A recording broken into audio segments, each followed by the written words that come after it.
क्राक साराव फटिग्रय Ambedkar college बाजी खतलगना ST hostel ते college नि लाइब्रेरी न खबुई शान्तिपुर पीएचसी कताल साखाम न जाति कथार मुसुंगै फितारावै खुलगिरखा हास्तेनि मंत्री अकरा बरम गनां प्रफेसर डॉक्टर मानिक साहा নিমন্ত্রণ দেওয়ার জন্য সবাইকে এখানে বিশেষ করে মাননীয় মন্ত্রীকে আমি অবশ্যই ধন্যবাদ দেব এবং সবাইকে হার্দিক অভিনন্দন ও শুভেচ্ছা জানাবো। আমি বারবার আপনাদের সবার প্রিয় সান্ত্বনা চাকমা মহোদয়কে আমি বারবার বলছি যে আপনার এখানে খালি বাকি রয়েছে। আমি সব জায়গায় ত্রিপুরায় ঘুরেছি, আমি এই দিক দিয়ে তো যাই প্রায়শ পেঁচাকল দিয়ে যায়, কিন্তু এখানে এইভাবে মুখ্যমন্ত্রী হওয়ার পর আমি প্রথম এই সবাই এখানে করছি এবং ওনাকে আমি বলেছি আমার যেতে হবে সেখানে আপনি ব্যবস্থা করুন। তো আজকে সেই ব্যবস্থা এখানে উপস্থিত অত্যন্ত ভালো লাগছে। তো আপনাদের এখানে আসার পর আমরা বন্ধুগণ ত্রিপুরা সরকার চেষ্টা করছে যে মানুষের যে মৌলিক যে চাহিদা সেগুলো পূরণ করার লক্ষ্যে আন্তরিকভাবে ত্রিপুরা সরকার চেষ্টা করছে। এক এক সময় সরকারে বসার পর মনে হয় যেন এই সরকার যেন মানুষ থেকে অনেক দূরে সরে যায়। আমরা সেই চেষ্টা আমরা করি না, আমরা চাই আরো বেশি কাছে থাকতে। অনেক সময় জনপ্রতিনিধি হওয়ার সুবাদে বিভিন্ন কাজের চাপে দূরত্ব তো হয়, কিন্তু আমরা চাই যে এই দূরত্ব যেন বেশি তার ফারাকটা না বাড়ে, আমরা সেই চেষ্টাই করি। এখানে আপনারা গত পরশুদিন আপনারা দেখেছেন ভারতের যশস্বী প্রধানমন্ত্রী নরেন্দ্র মোদীজি এখানে এসেছেন, বিভিন্ন প্রকল্প এবং ফাউন্ডেশন আমার মতোই উনি এখানে করে, আমি এখানে করেছি, উনি আস্তাবল থেকে করেছে বড় বড় সমস্ত প্রকল্প এবং ফাউন্ডেশন বিশাল যে জনসমুদ্র ত্রিপুরার ইতিহাসে আমি দেখিনি এত লোক। আগরতলা শহরে এই বিবেকানন্দ ময়দানে এতগুলো লোক এখানে পৌঁছেছে। উনি যখন এয়ারপোর্ট থেকে আসছিলেন আমিও ওনার সাথেই ছিলাম। আমি নর্থ ইস্টার্ন কাউন্সিলের মিটিংয়ে শিলংয়ে গিয়েছিলাম, তো ওনার সাথে আমার আসতে হয়েছে। শিলং থেকে ওনার সাথে আমার গুয়াহাটি আসতে হয়েছে হেলিকপ্টারে, সেখান থেকে ফ্লাইটে করে আমরা আগরতলায় আসি। তো আগরতলাতে আসার পর যখন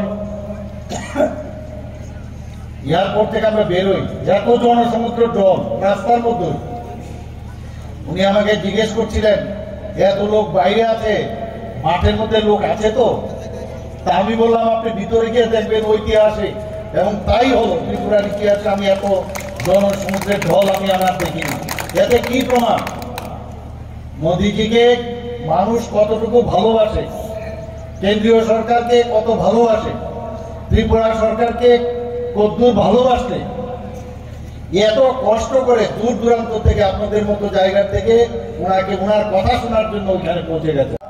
জেআরবিটি রেজাল্ট আমরা প্রকাশ করেছি, কোথাও কোনো জায়গার মধ্যে বলতে পারবে না, কোনো অস্বচ্ছতার কোনো প্রমাণ ওরা দিতে পারবে না, কেউ দিতে পারবে না। কিন্তু আগে আমরা দেখেছি যখনই চাকরি হতো অস্বচ্ছতার আমরা সেই ইতিহাস আমরা জানি, সবাই জানি, এখানে আমি বললাম আপনারা দেখেছেন ভাতা আমরা এর মধ্যে আমরা ঘোষণা করেছি।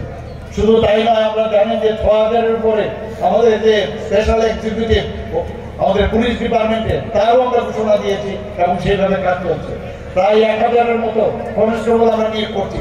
সমস্ত জায়গার মধ্যে সুষ্ঠু নীতির মাধ্যমে আমরা চাই যে আমাদের সরকার চলুক, আমাদের প্রধানমন্ত্রী নরেন্দ্র মোদীজি যেভাবে চিন্তা ভাবনা করেন স্বচ্ছতার সাথে চলা, সেই স্বচ্ছতার সাথে আমরা চলছি। মানুষ এখন বুঝতে পারছে বিভিন্ন যেসব আমাদের প্রকল্পগুলো আছে, আমাদের কেন্দ্রীয় যে প্রকল্পগুলো আছে, আমাদের স্টেট গভর্নমেন্টের যে প্রকল্প বা যোজনাগুলো আছে, বেনিফিশিয়ারি স্কিম, সেইগুলো অনেকে আমরা অনেক লোক অজানা অজ্ঞানতার কারণে সেগুলো ঠিকভাবে প্রান্তিক যারা আছে লোক তারা কিন্তু অনেক সময় জানে না। তার জন্য আমরা ১৭ই সেপ্টেম্বর আমাদের মাননীয় প্রধানমন্ত্রী নরেন্দ্র মোদীজির জন্মদিনে আমরা একটা অভিযান শুরু করলাম, তার নাম হচ্ছে প্রতি ঘরে সুশাসন। আপনারা সবাই জানেন এই সরকার সুশাসনের ভাষায় কথা বলে এবং সেই সুশাসন নিয়ে অনেকে অনেক ধরনের কথা বলেছে, ব্যঙ্গাত্মক কথাবার্তা বলেছে। তো কিন্তু এই সুশাসনের মাধ্যমে আমরা বিভিন্ন জায়গায় আমরা গ্রাম পঞ্চায়েত থেকে শুরু করে ডিসি থেকে শুরু করে বিভিন্ন ব্লক লেভেল থেকে শুরু করে ডিস্ট্রিক্ট থেকে শুরু করে স্টেট লেভেলে আমরা সেই বেনিফিশিয়ারি স্কিমগুলো মেলা করে অ্যাওয়ারনেস প্রোগ্রাম করে মানুষের কাছে আমরা পৌঁছে দিচ্ছি। এখনো চলছে সেই কাজ। আপনারা দেখেছেন তাদের প্রতিনিধি আপনাদের ট্যাক্সের পয়সায় আমরা বিভিন্ন প্রকল্প, বিভিন্ন যেসব যোজনা, বিভিন্ন যে সুযোগ সুবিধা বেনিফিশিয়ারি স্কিম সেইগুলো আমরা সরকার আমরা তৈরি করি। We are nothing just like distributors. আমি আপনাদেরই যেসব আপনাদের যে কাজে আপনারা পাঠিয়েছেন সেইগুলো আপনাদের মধ্যে সুষ্ঠুভাবে বিতরণ করার নাম হচ্ছে সরকার। সে যে স্তরেই হোক, সেটা বিধানসভাই হোক, কেন্দ্রের সরকারই হোক, সেটা মিউনিসিপ্যালিটির সরকারই হোক, সেটা আমাদের ব্লক লেভেলের সরকারি হোক, সব জায়গায় আমরা এই ধরনের আমরা সম্পর্ক মানুষের কাছে আমরা রাখতে চাই।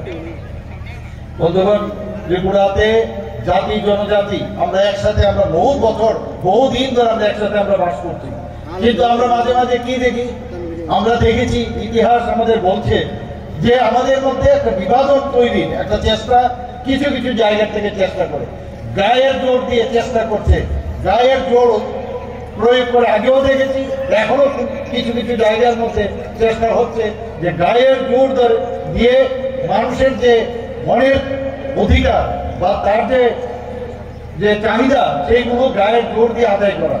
এইভাবে হয় না গণতন্ত্রে, সে তার কোনো স্থান নেই গায়ের জোর দিয়ে কোনোদিন।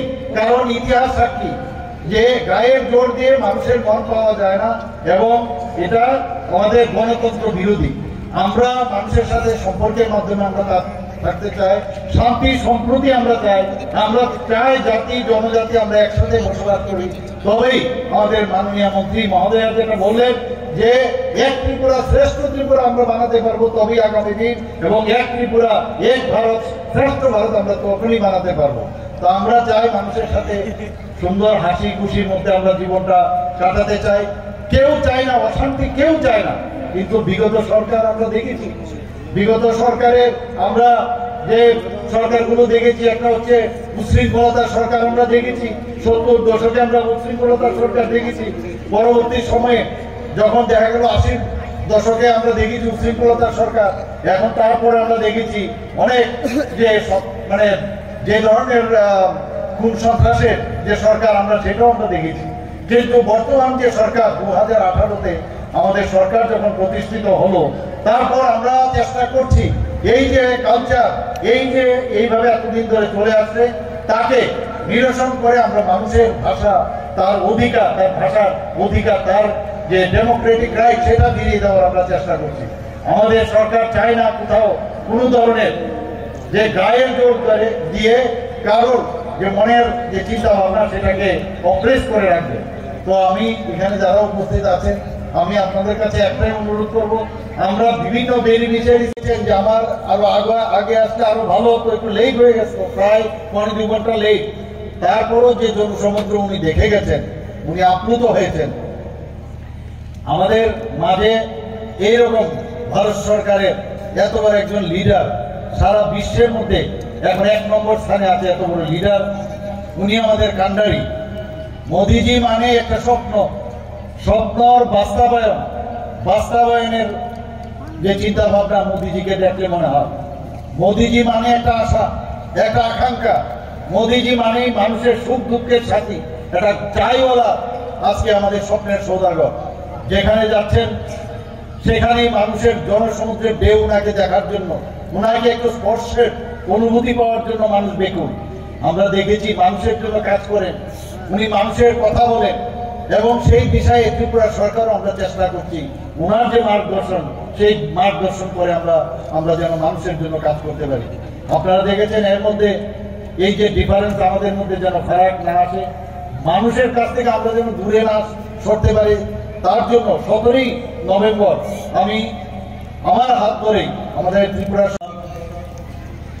আন্ধারছড়া বুদ্ধ ঝর্ণা রাস্তার ভিত্তি প্রস্তর স্থাপন, 16 নালা থেকে বাগাইছড়ি পর্যন্ত রাস্তার ভিত্তি প্রস্তর স্থাপন, পেঁচারতল প্রাথমিক স্বাস্থ্য কেন্দ্রের নতুন ভবনের ভিত্তি প্রস্তর স্থাপন, পেঁচারতল দ্বাদশ শ্রেণী বিদ্যালয় মাঠে স্টেডিয়ামের ভিত্তি প্রস্তর স্থাপন, একটু আগে আমাদের হাত দিয়ে এখানে উদ্বোধন হয়ে গেল। সেই উপলক্ষে মঞ্চে উপস্থিত আছেন আপনাদের সবার প্রিয় এবং জনপ্রিয় আমাদের মাননীয় বিধায়িকা এবং ত্রিপুরা সরকারের মাননীয় মন্ত্রী social welfare and social education ডিপার্টমেন্টের শ্রীমতী শান্তনা চাকমা মহোদয়া। উপস্থিত আছেন TTAADC আমাদের MDC তথা opposition leader TTAADC Shri Bimal Kanti Chakma মহোদয়, এবং এখানে উপস্থিত আছেন আমাদের শ্রীমতী স্বপ্না রানী দাস MDC